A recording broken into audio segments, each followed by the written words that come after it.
Imagine a room filled with the heavy, metallic scent of nervous sweat and the hum of high-end servers working at their breaking point.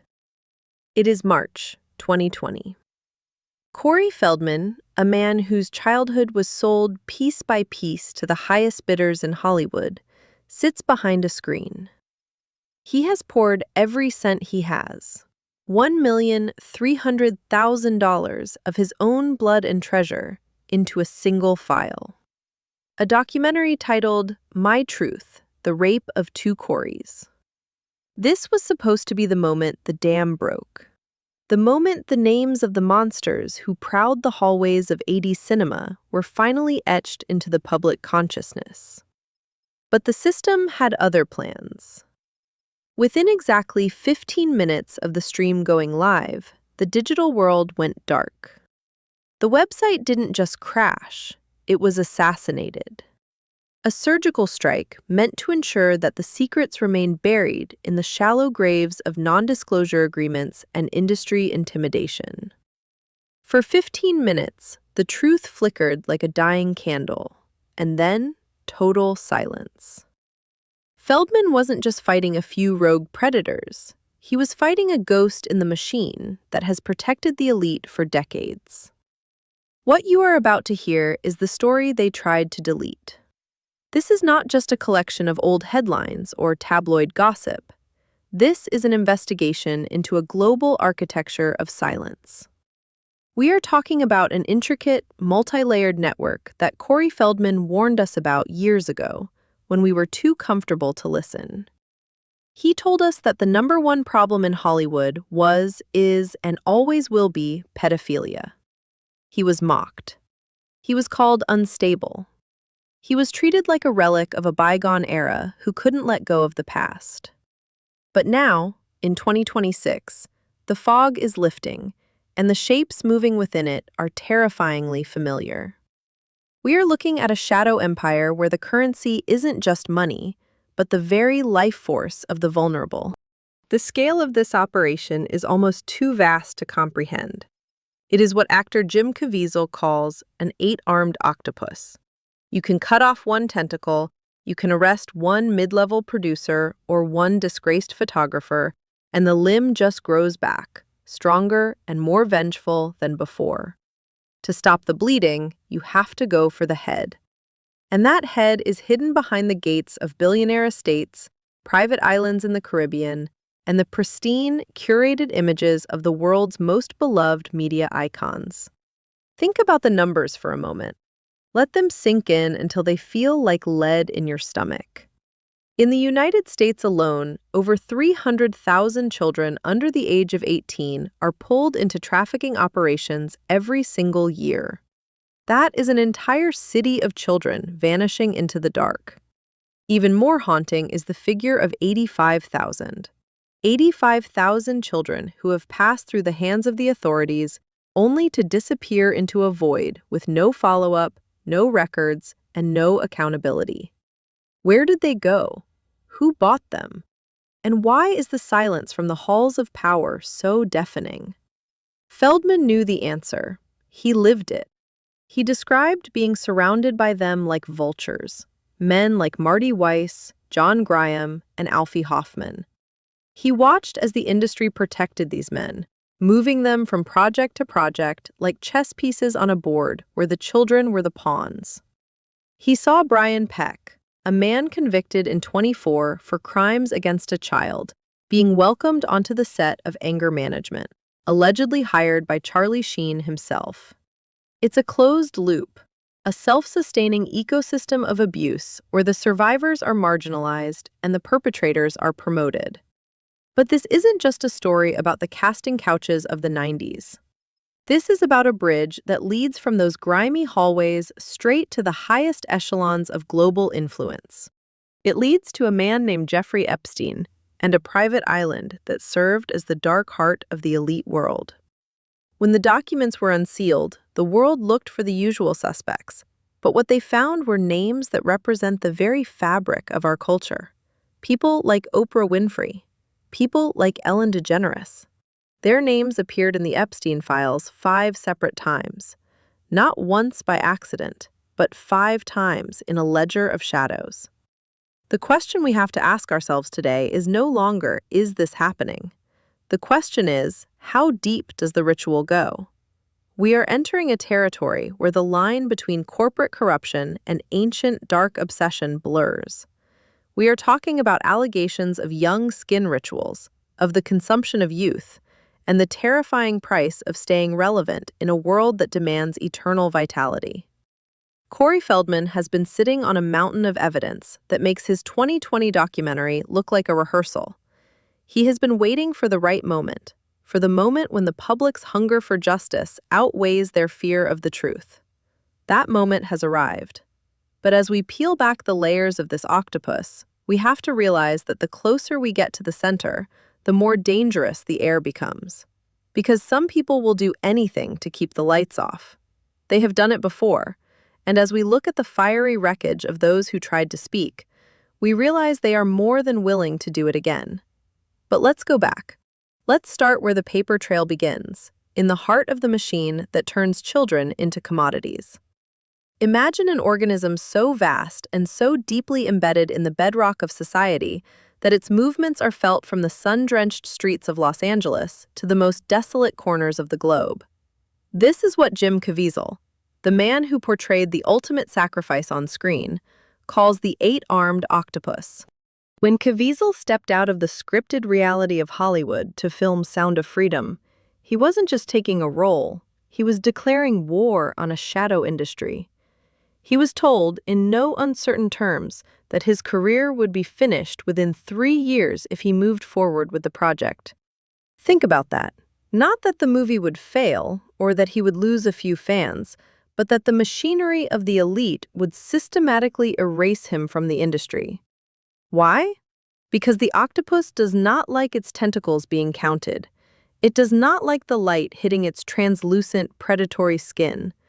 To understand the scale of this beast, you have to look at the numbers that the mainstream media treats as mere accounting errors. We are talking about over 300,000 children under the age of 18 being pulled into trafficking operations within the United States alone. That is 300,000 lives reduced to a line item in a black market ledger. But the true horror lies in the 85,000 children who were once in the care of the government, who were processed, logged, and then simply vanished. No follow-up calls, no records, no answers from anyone in power.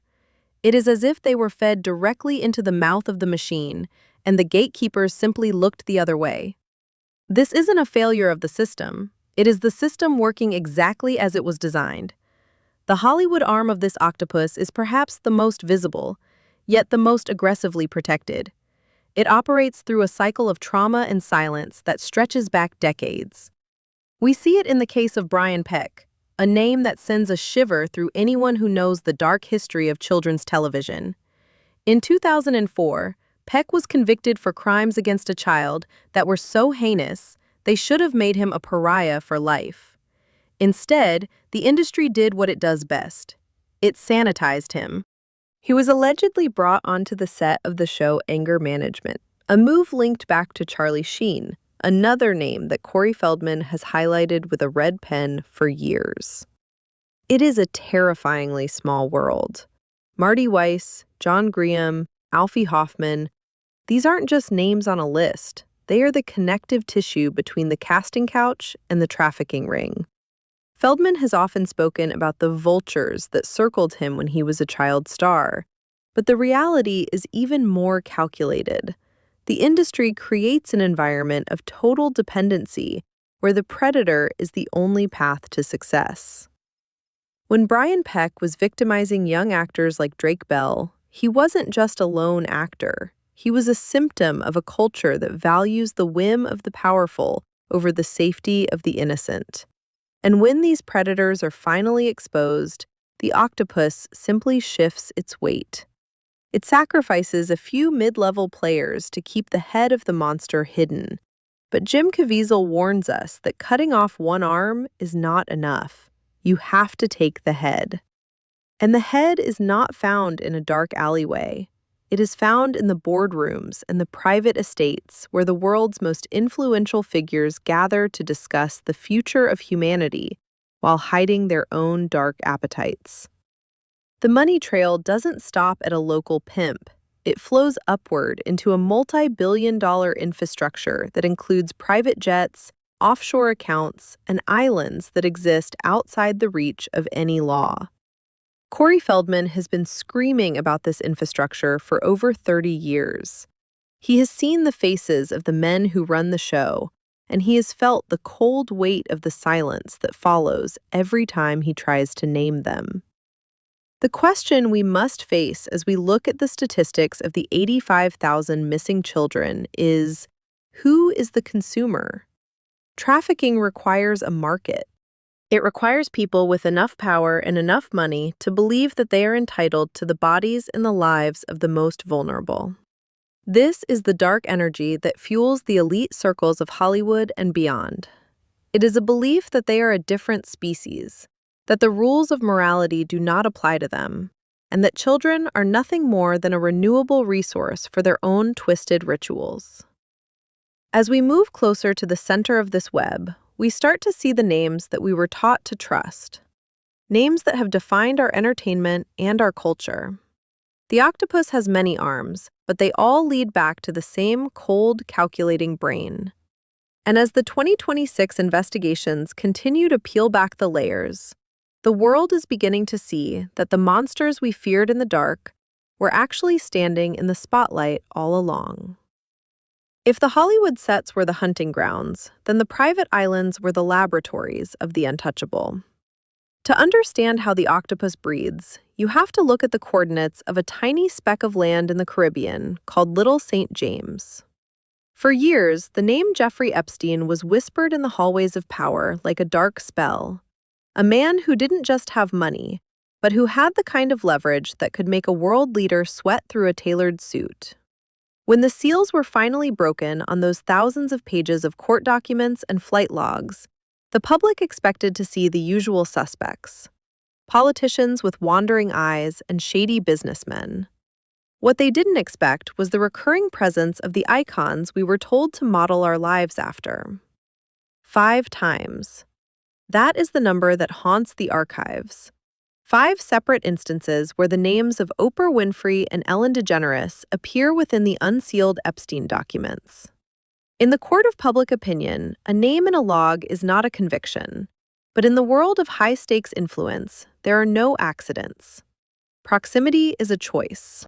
Every person on those flights or in those ledgers was there for a reason, whether it was for a dinner, a meeting, or something much darker that required the absolute privacy of international waters. While their legal teams are quick to point out that presence does not equal participation, the investigative eye sees something else: a pattern of proximity to the most prolific predators of our time. Let's look at the career of Oprah Winfrey through a colder, more forensic lens. For decades, she has been the ultimate gatekeeper of morality, the woman who could turn a book into a bestseller or a person into a saint with a single nod.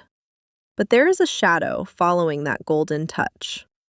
For years, she was a vocal supporter and close associate of Harvey Weinstein, the man who turned the film industry into a personal hunting ground.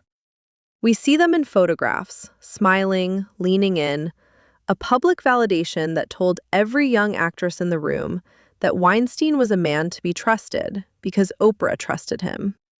When the walls finally closed in on Weinstein, the public was told it was a shock. But in the inner circles, it was simply Tuesday. And then there is the case of João Teixeira de Faria, better known to the world as John of God. Oprah didn't just mention him, she traveled to Brazil to film him, presenting this man to millions of viewers as a miracle worker with divine healing powers.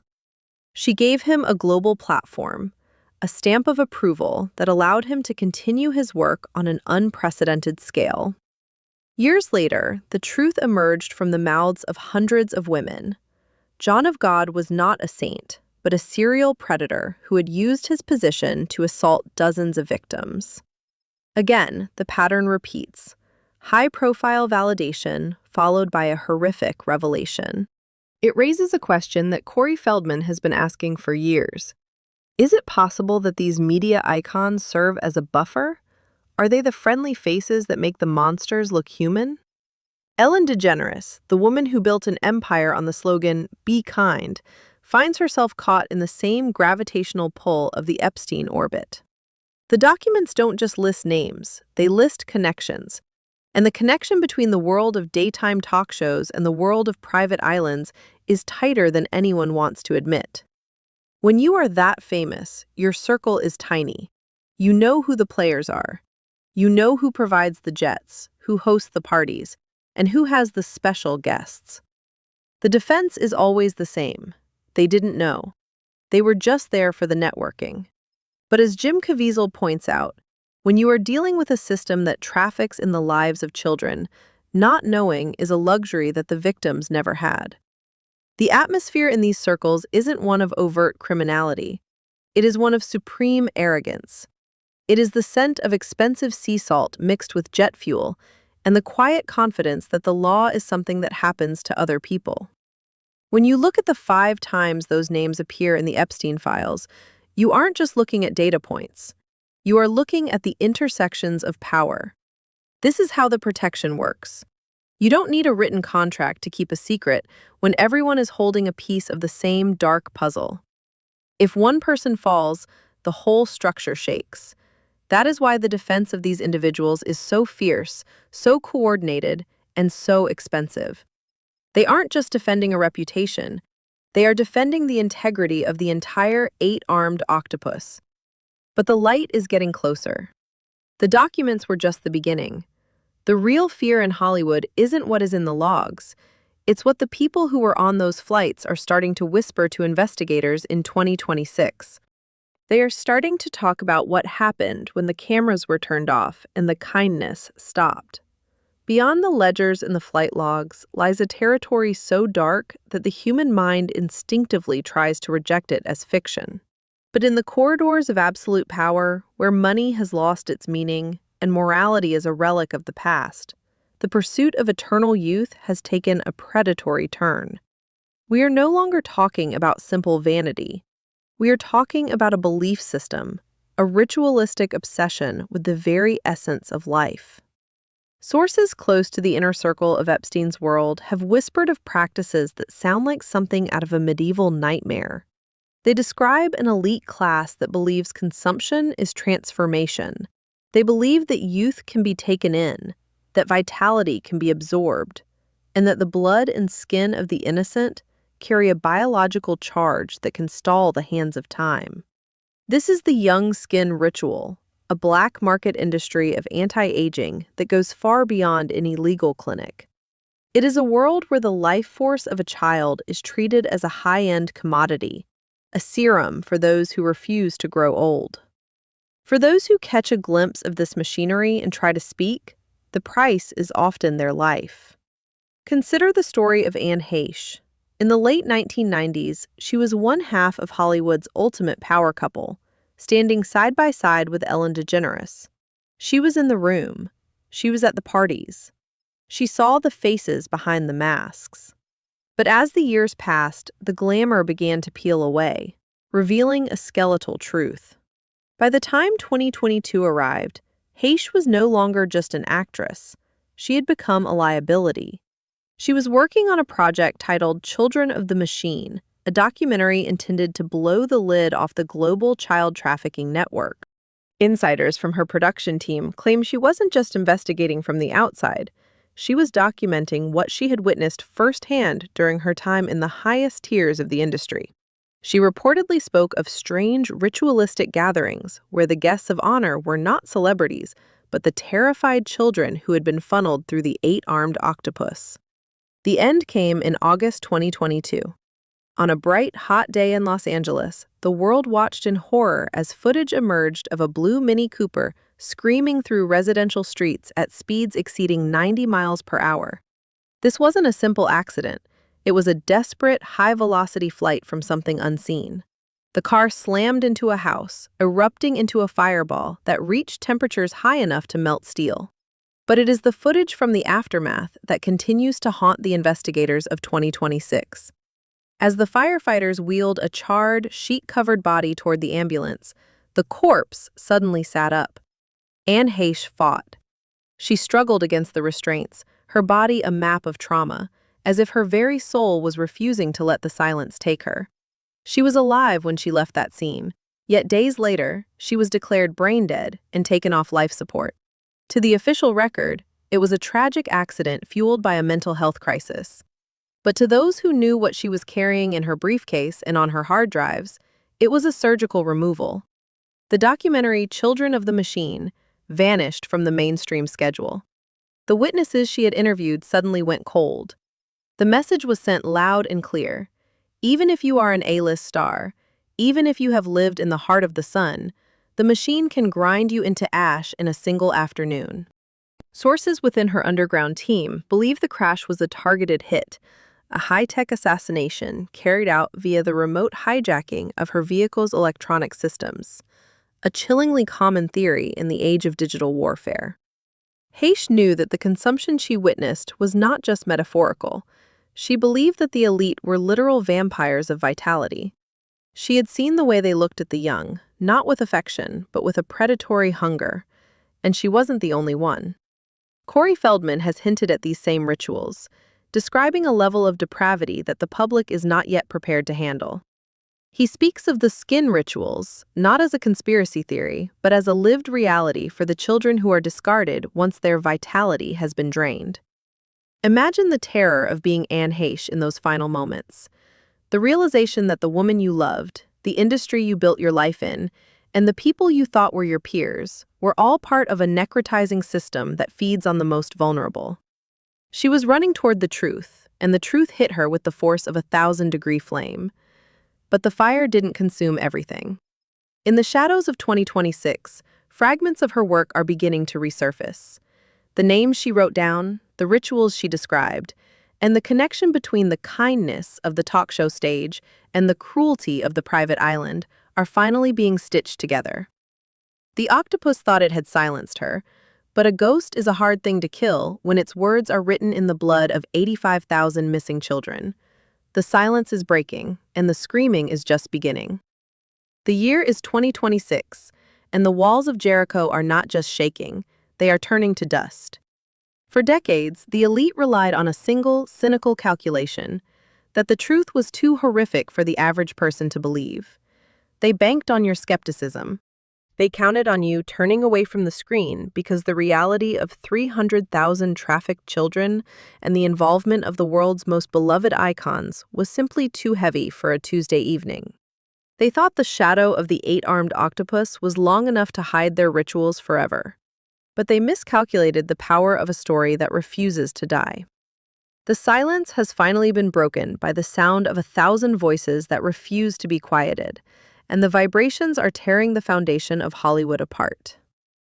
Corey Feldman, once the lonely, ridiculed voice in the wilderness, is no longer the crazy child star of the 80s. He is now the architect of a movement. He isn't just screaming into the void anymore, he is presenting the receipts. Sources within the investigative community indicate that the evidence Feldman is preparing to release in 2026 will not just name names. It will expose the very mechanisms of the trade. It will bridge the gap between the casting agencies of Los Angeles and the shipping containers of international trafficking routes. Feldman has survived the vultures, the blacklisting, and the repeated attempts at character assassination. He's the man who spent $1,300,000 of his own life's work to tell a truth that was only 15 minutes away from changing the world in 2020. Now, he is back for the remaining 45 minutes, and this time, the servers are protected by a global network of watchers who will not let the lights go out. And then there is the ghost of Anne Heche. The machine thought that by removing her from the physical world in that fiery August crash, they had deleted her data and neutralized her threat. They were wrong. The underground team working on Children of the Machine has been operating in the digital shadows for 4 years, moving servers across borders, encrypting every frame, and ensuring that her final testimony reaches the public. They are promising a release that cannot be crashed, a decentralized broadcast that will bypass the corporate gatekeepers and land directly in the hands of the people. This is the ultimate nightmare scenario for those whose names appear 5 times in the Epstein ledgers. It is a truth that cannot be bought, bullied, or burned. The footage she captured, the interviews she conducted, with those who escaped the skin rituals, and the connection she drew between the kindness of the daytime stage and the cruelty of the private islands are finally coming to light. We must ask ourselves the most obvious and piercing question of all. If these A-list icons, these pillars of the media industry, like Oprah Winfrey and Ellen DeGeneres, are completely innocent of these dark associations, why is there such a deafening silence? In the world of high-stakes celebrity, you sue for a leaked photo, a misinterpreted quote, or a breach of contract. But when faced with allegations of child trafficking, proximity to predators like Jeffrey Epstein and John of God, and involvement in ritualistic abuse, the strategy is not a courtroom battle. It is a strategic retreat. They are waiting for the news cycle to move on, waiting for the next distraction to capture your attention. But in 2026, the cycle has stopped. The public is no longer distracted by the latest manufactured scandal. They are focused on the ultimate crime. The 85,000 children who vanished without a trace are no longer just statistics. They are a demand for justice that cannot be ignored. The 8-armed octopus is losing its grip because its movements have become predictable. We see the patterns now. We see how the John of Gods and the Harvey Weinsteins are protected until they are no longer useful, and how the media icons who validated them try to scrub their histories clean. But the internet does not forget, and the survivors do not stay silent forever. The head of the monster is finally exposed, and the light is blinding. We are at a crossroads in history where the truth is no longer a conspiracy theory discussed in the dark corners of the web. It is a heartbeat, steady and relentless, counting down the seconds until the final curtain falls on this Hollywood tragedy. We thank you for standing with us on this journey into the darkness. Your attention is the only thing the elite cannot control, and your awareness is the greatest threat to their survival. If you found this investigation important and believe that these stories must be told, we ask that you subscribe to the channel and give this video a like. It helps the algorithm push this message past the digital gatekeepers and ensures that the truth reaches those who are still searching for it. We want to hear from you in the comments. Do you believe that justice is finally coming for those named in the Epstein documents? Or is the system still too powerful to break? How do you feel about the pattern of protection we have uncovered today? If you find it difficult to find the words to express your outrage or your thoughts, simply write "thank you" for our work. It means a great deal to our team and helps us continue this fight. Until next time, keep your eyes open and your heart guarded. The truth is much closer than it appears.